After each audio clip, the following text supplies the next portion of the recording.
حج کرنے کے بعد بھی اگر سود پر پیسے لگا رہے ہو تو میدان محشر میں حج بھی، قرآن پڑھنا بھی اور نماز پڑھنا بھی، صدقہ و خیرات دینا بھی، میدان محشر میں آپ کو منہ پر مار دیے جائیں گے۔ یہ سارے عبادت آپ کو ختم کر دیے جائیں گے، اور یہ سود کا جو دھندے ہیں، یہی دھندے آپ کو میدان محشر میں جہنم کے بھٹی کے اندر ڈھکیل دیے جائیں گے۔ سود کھانے کی بہت بڑی سزا ہے۔ اور نمبر 2، نیک پرہیزگار عورتوں پر الزام لگانا۔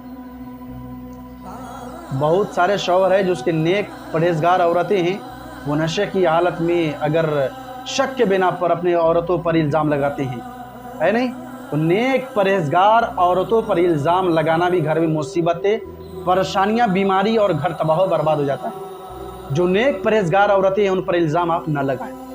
ہاں، غلط عورتیں ہیں اس پر آپ الزام لگا سکتے ہیں، اس پر کچھ کہہ سکتے ہیں، لیکن جو نیک پرہیزگار عورتیں ہیں اس پر آپ غلط الزام نہ لگائیں، اس سے گھر تباہ و برباد اور غریبی میں زندگی گزر جاتی ہے۔ نمبر 3، اللہ کی ذات میں کسی کو شریک کرنا۔ اب یہ ہے کیا؟ بہت سارے لوگوں کو سمجھ میں نہیں آتا ہو کہ اللہ کی ذات میں شریک کرنا یہ کیا ہے نہیں؟ تو میں آپ اوپنلی بتاتا ہوں کہ اللہ کی ذات میں شریک کرنا یہ کسے کہتے ہیں۔ دیکھیے، اگر کسی عورت کو شوہر سے محبت ہے اور وہ یوں کہے کہ میں جتنا محبت شوہر سے کرتا ہوں اتنا ہی محبت اللہ سے بھی کرتا ہوں، ہے نہیں؟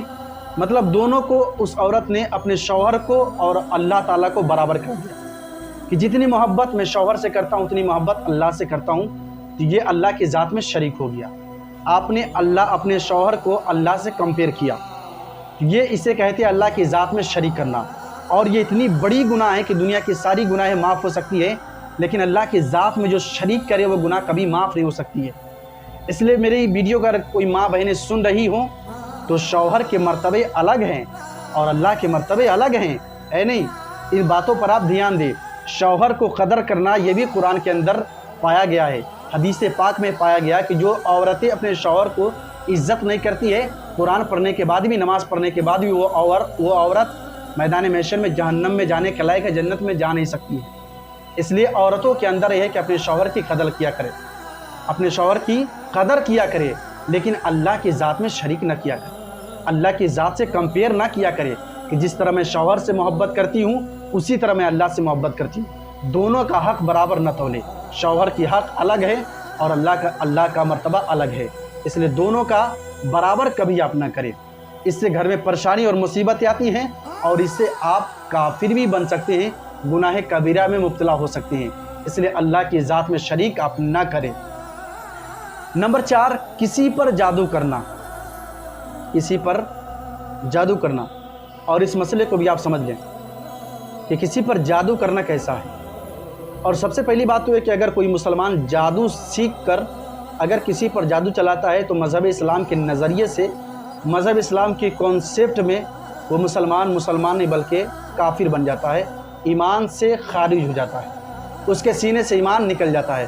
اگر کوئی مسلمان جادو سیکھ لیا اور جادو سیکھنے کے بعد کسی پر جادو کرتا ہے تو اسے ہم مسلمان نہیں کہہ سکتے، اسے ہم کافر کہیں گے، کیونکہ جو مسلمان جادو سیکھ کر کے بھلی وہ نماز پڑھتا ہوں، جمعے کی نماز پڑھتا ہوں، عیدین کی نماز پڑھتا ہوں، 12ویں شریف مناتا ہو، 11ویں شریف مناتا ہو، عرس پر جاتا ہو، چادر چڑھاتا ہو، اگربتی جلاتا ہو، موم بتی جلاتا ہو، کوئی بھی کام کرتا ہو، جس طرح ہم لوگ اکثر کام کیا کرتے ہیں، کسی بزرگان دین کے مزارات پہ جاتے ہیں تو اگربتی جلاتے ہیں، چادر چڑھاتے ہیں، فاتحہ پڑھتے ہیں، ہے نہیں؟ مسجد میں نماز پڑھا کرتے ہیں، عیدین کی نماز پڑھتے ہیں، جمعہ کی نماز پڑھتے ہیں، 5 وقتہ نماز پڑھتے ہیں، صدقہ تو خیرات دیتے ہیں، غریب مسکین کو اپنے دروازے پر سے واپس نہیں کرتے ہیں، کچھ نہ کچھ بھی دے دیا کرتے ہیں۔ یہ سب ساری چیزیں ہم کر رہے ہیں۔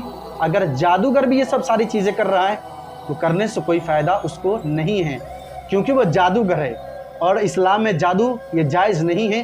اگر جادوگر ہو کر کسی پر جادو چلا رہے ہیں تو آپ مسلمان کہلانے کے لائق نہیں ہیں۔ نمبر 5، کسی کو دکھ اور تکلیف دینا۔ کسی کو دکھ اور تکلیف دینے سے بھی گھر میں پریشانی اور غریبی آتی ہے۔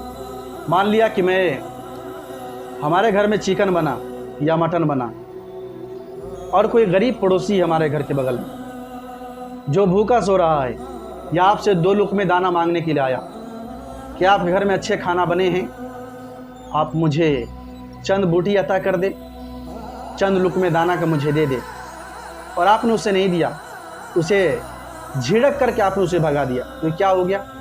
اس کے دل شکنی آپ نے کیا، دل کو ٹھیس پہنچایا، دل کو تکلیف پہنچایا۔ اگر کسی غریب پڑوسی کو اگر آپ تکلیف پہنچاتے ہیں، دل شکنی کرتے ہیں، تو اس سے بھی گھر تباہ و برباد ہو جاتا ہے، کیونکہ مذہب اسلام کے کانسیپٹ، مذہب اسلام کے نظریے میں دو انسان اس زمین پر ایسے ہیں جس کی دعا بھی اللہ تعالیٰ فوراً قبول کرتا ہے اور جس کی بد دعا بھی اللہ تعالیٰ فوراً قبول کرتا ہے۔ وہ دو لوگ کون ہیں؟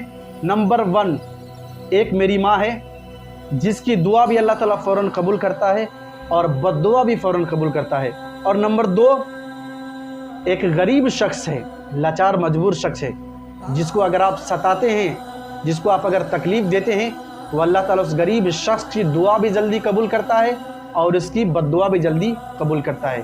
اس لیے آپ کسی غریب مظلوم کو آپ دکھ اور تکلیف نہ دیں۔ اللہ تعالیٰ نے اگر آپ کسی غریب کو مدد کرنے کے لائق اگر آپ کو بنایا ہے، اس کی مدد کیا کرے۔ کسی غریب کو مدد کرنے سے کوئی غریب نہیں بنتا، بلکہ اللہ تعالیٰ اس کے رزق میں اضافہ پیدا کر دیتا ہے۔